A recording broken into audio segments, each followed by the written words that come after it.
सरदार का जो हुक्म था काम तो होना ही था। सरदार साहब, मेरी बेटी के साथ ज्यादती हो गई है, मुझे इंसाफ चाहिए वरना मैं कहीं का नहीं रहूंगा। पूरी दुनिया में मुंह दिखाने के काबिल नहीं रहूंगा। मेहरबानी करें आप। ये क्या कर रहे हो? मेरे सारे कपड़े गंदे कर दिए, खबीस ना हो तो। बाबा उठे बाबा। ओए बता मुझे, किसने ज्यादती की है, वो भी सरदार के होते हुए? सरदार साहब, मैं कैसे बताऊं कि मेरी बेटी के साथ किसने ज्यादती की है? अगर मैं आपको बता भी दूं, क्या मुझे इंसाफ दे सकेंगे? ओए क्या मतलब है तेरा बुड्ढे? इस इलाके का सरदार हूँ, गली का चलता फिरता आम आदमी थोड़ी ना हूँ। आज मैं तुझे अपने इंसाफ का तकाजा बताता हूँ। जल्दी बता, किसने किया ये सब? तेरी बच्ची के साथ? तो सुनिए सरदार साहब, मेरी बच्ची के साथ ज्यादती आपके बेटे ने ही की है। तो फिर क्या हुआ? जवान खून है, तूने भी तो किसी के साथ जवानी में रंगरलियां मनाई होंगी ना। ये ले। सरदार साहब, ये क्या किया आपने?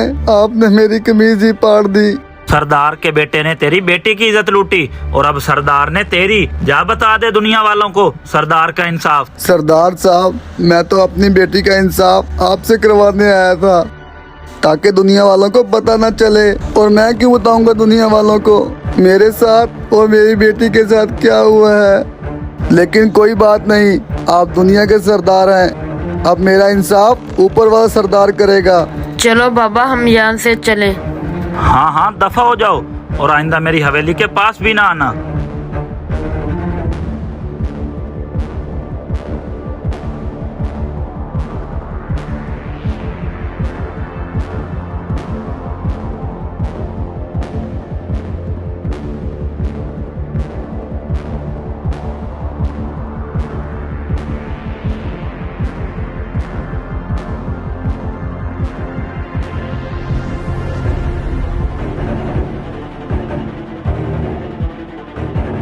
शुगुफ्ता, बेटा शुगुफ्ता, जल्दी आओ, देखो तुम्हारी पसंद की सब्जी लेके आया हूँ।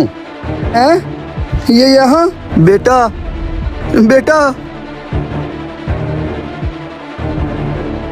बाबा, मैं आपकी प्यारी शगुफ्ता बहुत मजबूर होकर ये कदम उठाने लगी हूँ। इस दुनिया में रहने वाले दुनियावी खुदाओं से तंग आकर खुदकुशी करने लगी हूँ। मेरी वजह से आप भी ज़माने भर में रुसवा होके रह गए। ये मुझसे बर्दाश्त नहीं हुआ, इसी वजह से मैं आपको हमेशा के लिए छोड़ के जा रही। मुझे माफ कर